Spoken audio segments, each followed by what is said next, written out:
दीवारों के कान होते हैं सुना था, पर देख पहली बार रहा हूँ। बैठक की दीवार से कान सटाए बैठी अल्पना को देख रोहन ने टोका, तो वो खिसियाकर बोली, पिछले 2 दिनों से बड़ी शांति है। टोह ले रही थी कि बगल में कोई है भी या नहीं। हाँ, पर टोह क्यों ले रही हो? ऐसे किसी के घर के झगड़ों का मजा लेना सही नहीं है। मजा नहीं लेती हूँ, चिंता होती है जब नए शादीशुदा जोड़े के झगड़ने की आवाज आती है, वो भी जंगलियों की तरह। शुक्र है आज शांति है, वरना डर लगता था कि कहीं एक दूसरे को कुछ कर ही न दे। अल्पना की बात सुनकर फिक्र भरे भाव लिए रोहन टिफिन और बैग उठाकर ऑफिस के लिए रवाना होने लगा, तो अल्पना उसे सी ऑफ करने के लिए उसके पीछे पीछे दरवाजे तक आई। तभी उसे आभास हुआ कि लिफ्ट की ओर बढ़ते रोहन ने ठिठक कर गर्दन हिलाकर किसी को अभिवादन किया। किसको अभिवादन किया है, इस कौतूहल के साथ वो दरवाजे से बाहर निकल आई, तो देखा बगल वाले फ्लैट के दरवाजे पर उसकी हमउम्र एक सभ्रांत सी महिला खड़ी थी। अल्पना की नजर मिली, तो परिचय की आकांक्षा लिए वो मुस्कुराई। अल्पना समझ गई कि बगल वाले फ्लैट में रहने वाले नवदंपति की रिश्तेदार है। नमस्ते, मैं रुचि की मम्मी कल ही आई हूँ। ओह नमस्ते, अल्पना ने मुस्कुराकर जवाब दिया, तो वह तपाक से बोली, कभी आइए न घर, ये दोनों तो ऑफिस चले जाते हैं, तो बोर हो जाती हूँ मैं। जी जरूर, वैसे कब तक हैं आप? बस 2-3 दिन के लिए आई हूँ, सोचा देखाऊं इनकी नई गृहस्थी। आप आइए न। आऊंगी कहकर अल्पना विदा लेना चाहती थी, पर रुचि की मम्मी बात करने के मूड में थी, सो बिना सवाल के ही बोली, कितना कोई टीवी देखे, मुझे तो सीरियल पसंद ही नहीं है। वही पारिवारिक लड़ाई झगड़ा, पता नहीं ऐसे षड्यंत्रकारी सीरियल बनाते क्यों है, सब वास्तविकता से दूर। अल्पना अवाक खड़ी सोचने लगी, इसे कहते हैं चिराग तले। धेरा आने वाले तूफान से बिल्कुल अनजान ये बेचारी अपनी बेटी दामाद की सुखद गृहस्थी में डूबी हैं और वो इनके बेटी दामाद के झगड़ों की आवाजें पिछले 4 दिन से सुन रही है। ये आई हैं तभी बगल से कोई आवाज नहीं आई, वरना कभी रात को तो कभी ऑफिस जाने से ठीक पहले युगल दंपत्ति झगड़ने लगते हैं। हालांकि उनकी आवाज धीमी होती है, पर इतना तो पता चलता ही है कि यह साधारण बातचीत नहीं है। एक बार मन में आया कि उन्हें सब बता दे, पर उनके चेहरे की रौनक देखकर कुछ कहने का मन नहीं हुआ। 2-4 इधर उधर की बातें करके वो भीतर आ गई। बिखरा घर समेटते हुए ध्यान बार बार बगल वाले फ्लैट पर ही लगा रहा। अभी 2-3 हफ्ते पहले ही रुचि अपने पति गौरव के साथ बगल वाले फ्लैट में शिफ्ट हुई है। ज्यादा बातचीत नहीं हुई, पर मुस्कुराहटों का आदान प्रदान हुआ है। बेटी किसी चीज की जरूरत हो तो बताना, कभी घर आना, उसने 1-2 बार कहा भी है, तो प्यारी सी मुस्कान के साथ रुचि ने हाँ में सिर हिला दिया। शुरू में नवदंपति का साथ साथ बाजार जाना और वहां से सामान से लदे फंदे घर आना अल्पना को अच्छा लगता था। उन्हें देखकर उसे अपने बच्चे याद आते। उन्होंने भी इन्हीं की तरह तिनका तिनका जुटाकर नीड़ बसाया होगा, पर 1.5-2 हफ्ते के भीतर ही उनके प्रेमी युगल होने का तिलस्म टूटता नजर आया। दरअसल अगल बगल फ्लैट होने से दोनों के ड्राइंग रूम के बीच पतली सी दीवार है, जरा सी भी आहट के आर पार होने की पूरी संभावना रहती है। ड्राइंग रूम से रुचि और गौरव के बीच की खटपट सुनाई देने से उसके कान खड़े हुए। दीवार से कान लगाकर बात सुनने की कोशिश की तो अंदाजा हुआ शायद गौरव रुचि के नौकरी करने के खिलाफ है। उन्हें झगड़ते सुन कई बार मन हुआ कि वो उन्हें रोके, पर रोहन ने सख्त ताकीद कर दी थी कि कोई जरूरत नहीं है कुछ बोलने की, हम पड़ोसी हैं, उनके माता पिता नहीं। इस बात पर उसने रोहन से जिरा भी की थी कि क्योंकर हम नई पीढ़ी से डरने लगे हैं, अगर हम उन्हें समझाने का बीड़ा नहीं उठाएंगे तो इनका जीवन जाने किस दिशा में जाएगा। पर रोहन के अनुसार बेवजह की दखलंदाजी से स्थिति अटपटी न हो जाए, कहीं उन्होंने अपने मामले में टांग न अड़ाने की हिदायत देकर बेइज्जत कर दिया तो। रोहन जो कहें, पर इनके बीच जो भी डिफरेंसेस है वो जड़ बनाए उससे पहले इनकी काउंसलिंग जरूरी है। सोच विचार के बाद उसने निर्णय लिया कि दोनों की बेहतरी के लिए ये बात रुचि की मम्मी के कानों में डालनी ही होगी। दूसरे दिन रोहन के ऑफिस जाने के बाद उसने रुचि के घर की घंटी बजा दी। दरवाजा रुचि की मम्मी की जगह रुचि ने खोला, तो वो चौंक कर बोली, अरे आज ऑफिस नहीं गई? हाँ आंटी, मैंने सोचा मम्मी बोर हो जाएंगी तो छुट्टी ले ली। ओह, कहकर वो क्या करे सोच ही रही थी कि तभी रुचि की मम्मी का उमंग भरा स्वर सुनाई दिया। अरे आप आइए न, अच्छा किया आप आई। रुचि चाय तो बना ला। जी मम्मी। रुचि ने उनके आदेश पर गर्दन हिलाई। आर या पार वाली मनोदशा में खड़ी अल्पना के मुंह से सहसा निकला, आपसे कुछ कहने आई हूँ। यह सुनते ही रसोई की ओर बढ़ती रुचि रुक गई। उसके रुकने और माथे पर सिकुड़न डालकर देखने के अंदाज से उसे रोहन की हिदायत याद आई, दूसरों के पचड़ों में पड़कर अपनी फजीहत मत करवाना। सहसा हिम्मत टूटने लगी। मन में विचार उमड़ा, बेटियां माँ से हर बात शेयर करती हैं। क्या पता रुचि ने सब बताया हो, फिर किसी के व्यक्तिगत मामलों को सरेआम उठाकर उनकी शर्मिंदगी की वजह वो क्यों बने। फिर वो इन्हें जानती ही कितना है, किस नाते वो मियाँ बीवी के झगड़े के बारे में बात करेगी।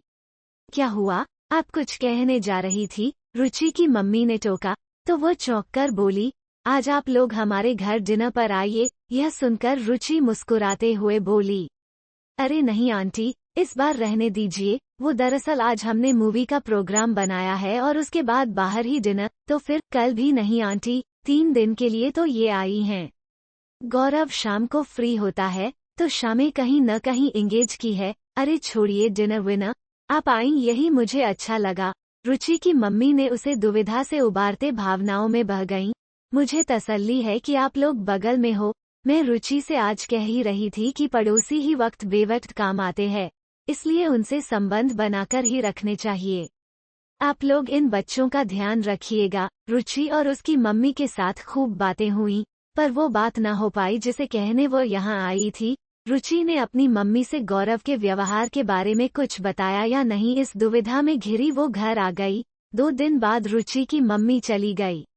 उनके जाते ही उनके घर से फिर से झगड़ों की आवाजें आने लगी।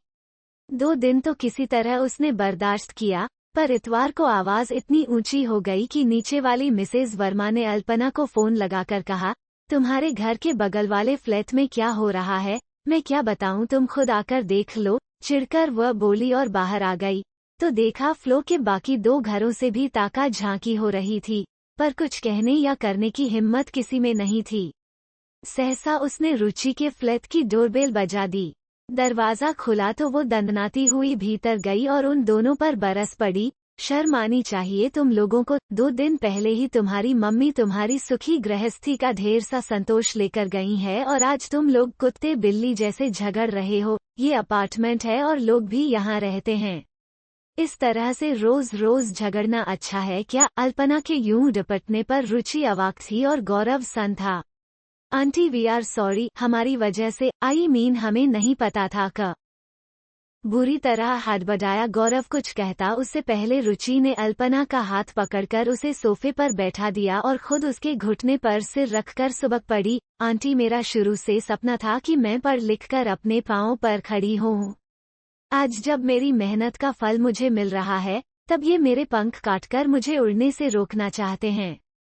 गौरव रुचि को कुछ कहने से रोकना चाहता था, पर अल्पना ने, कहने दो जो कह रही है, जब लड़ने में शर्म नहीं आई तो अब क्यों, कहकर उसे फटकारा और रुचि के सिर पर हाथ फेरा। वो सुबकती हुई कहने लगी, इन्हें मेरा बाहर जाकर नौकरी करना पसंद नहीं है। माँ बाप के देखे सपनों को पूरा करने का समय आया तो ये मुझे जंजीरों से जकड़कर रखना चाहते हैं।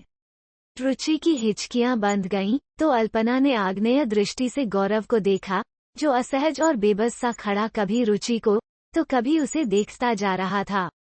शर्म आनी चाहिए, अभी अभी तुम लोगों ने जीवन शुरू किया है, आगे कितना लंबा जीवन है, कैसे बओगे। माँ बाप तुम्हारे सुखी जीवन को देख संतुष्ट है, क्यों अपनी जवानी के साथ उनका बुढ़ापा खराब करने पर तुले हो। और गौरव तुम खुद को नई पीढ़ी के कहते हो, ऐसी नीची और पिछड़ी सोच है तुम्हारी। छी, तुम औरतों के काम करने के खिलाफ हो। मैंने इनके सामने हाथ जोड़कर कहा कि मैं अपने पारिवारिक जीवन में आंच नहीं आने दूंगी। आंच आने की जिम्मेदारी सिर्फ तुम्हारी क्यों है, इसकी भी जिम्मेदारी है। तुम दोनों आपस में बात करो और संभालो अपनी मैरिड लाइफ को। आंटी आप शांत हो जाइए प्लीज, आई प्रॉमिस अब ऐसा नहीं होगा। गौरव जो अब तक संयत हो चुका था, उसने अल्पना को भरोसा दिलाया। वो जीत का झंडा लिए बाहर आई और अगल बगल से झांकते पड़ोसियों को सुनाकर कहा, कुछ लोगों को तमाशा देखना पसंद है, आग बुझाने के लिए आग के पास जाना पड़ता है। इस किस्से ने रंग दिखाया। झगड़ा वाकई बंद हो गया था। 2 दिन शांति रही। तीसरे दिन रुचि घर आई। वो बहुत खुश दिखाई दे रही थी। अल्पना को देखकर वो उसके गले लगकर बोली, आंटी, उस दिन आपके आने से कमाल हो गया। गौरव अब मुझे हेल्प करता है। मेरी जॉब से उसे कोई दिक्कत नहीं है। ये सब आपकी वजह से संभव हुआ है। मुझे खुशी है कि उसने मेरी बात का मान रखा। आंटी, एक खुशखबरी और है। मुझे कल बेस्ट एम्प्लॉय का अवार्ड मिल रहा है। कानों तक फैली हुई मुस्कान के साथ वो एक कार्ड बढ़ाते हुए बोली। गौरव खुद देना चाहते थे, पर थोड़ा शर्मिंदा है, सो आपके सामने आने से संकोच कर रहे हैं। इस कार्यक्रम में फैमिली मेंबर्स को बुलाया है। आप हमारी फैमिली हो, जरूर आइएगा। अल्पना का मन उसकी बातों से भीग गया। परदेश में इन बच्चों का और कौन है, इस भावना के तहत वो रोहन के साथ रुचि की कंपनी की सिल्वर जुबली पार्टी में गई। एक बड़े होटल में शानदार आयोजन रखा गया था। गौरव रुचि और रोहन को देखकर बड़ी तत्परता से उनके पास आया।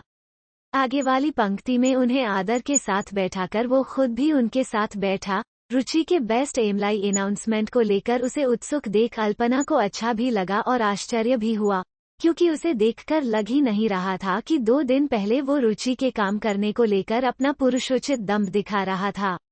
सरस्वती वंदना के साथ कार्यक्रम की शुरुआत हुई।